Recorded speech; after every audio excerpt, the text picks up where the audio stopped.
Ako si Rod. May pangarap ako kaya ginagawa ko to.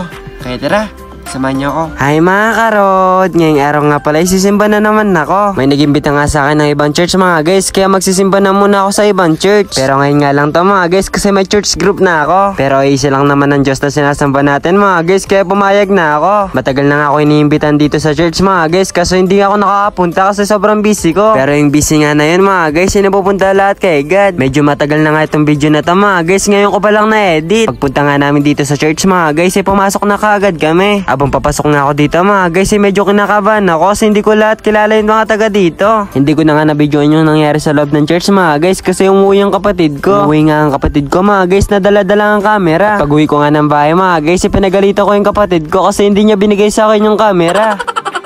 At pagkatapos ko naman siya pagalitan mga guys, pumunta naman ako dito sa bahay para magtupi ng mga damit ko. Sobrang tagal ko na nga hindi natutupi itong mga damit ko mga guys, simula pa yata nang nag-break kami ng ex ko. Charot! Yung mga ibang damit ko nga dito, hindi ko na kasya, kaya separate ko na lang para ipamigay sa mga bata. Sobrang dami ko na nga hindi kasyang damit dito mga guys, simula yata nang nag-gym ako, hindi ko na kasya lahat ng mga damit ko. Charot! Simula nga nang nag-gym ako mga guys, lumobo na yung katawan ko. Nakalipas nga ng ilang minuto mga guys, natapos na nga ako magtupi dito. Pagkatapos ko ang tupiin lahat ng mga damit ko mga guys, ilalagay ko na dito sa Durabox para hindi na rin magkalat-kalat. Kung papabayaan ko nga lang siguro dito sa lapag mga guys, sigurado ako ay magugulo na naman to pagdating ng mga bata. Alilikot nga ng mga bata dito mga guys, lalong-lalo na yung mga kapatid ko. Charot! At pagkatapos ko naman nilagay yung mga damit ko dito sa Durabox, ay napkaspas naman ako dito ng alikabok. Una ko nga hinalisan ng alikabok dito mga guys, itong itaas ng aming rep. Sobrang dami na nga ng alikabok na naka-stock dito mga guys kasi medyo hindi na nga namin ito napapaspasan. At habang nagpapaspasan ako dito ng mga alikabok mga guys, may pumunta naman dito mga bata. Pagdating nga nila dito mga guys, hinihingi nila yung mga G-bits ko. Pero hindi ko pa nga binibigay sa kanila yung mga G-bits ko dito mga guys, inubos na nila yung mga G-bits ko. Yung mga krokos nga ng mga bata nito mga guys, punong-puno na ng mga G-bits kasi bawat nakikita nilang tsinelas kinukuha nila.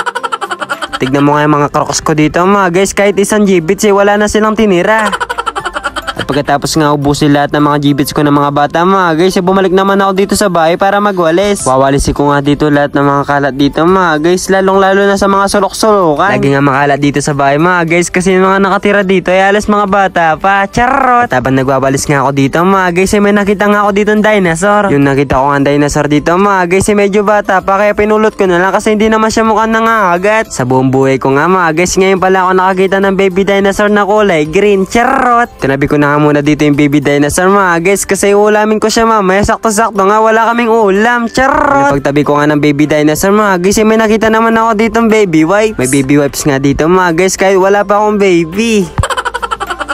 Ang sarap nga maglinis dito sa bahay mga guys kasi iba-ibang bagay na yung mga nakikita ko rito. Charot! Napakadami ang kalat yung nakuha ko dito mga guys, sobrang dami nga, halos hindi na siya siguro magkasya sa isang truck. Charot! Siguro mga guys sa mga bahay nyo kapag nagwawalis kayo may nakikita kayong barya. Pero dito nga sa bahay namin mga guys, puro kalat nga lang yung nakikita ko rito. Lagi nga ako nagwawalis dito sa bahay namin, kahit piso wala pa akong nakita. Sa mga gusto magpalinis nga ng bahay dyan mga guys, i-PM nyo na ako basta siguraduhin nyo lang na may barya akong mapupulot sa bahay nyo. Charot! Hanggang dito na lang mga guys. Bye-bye!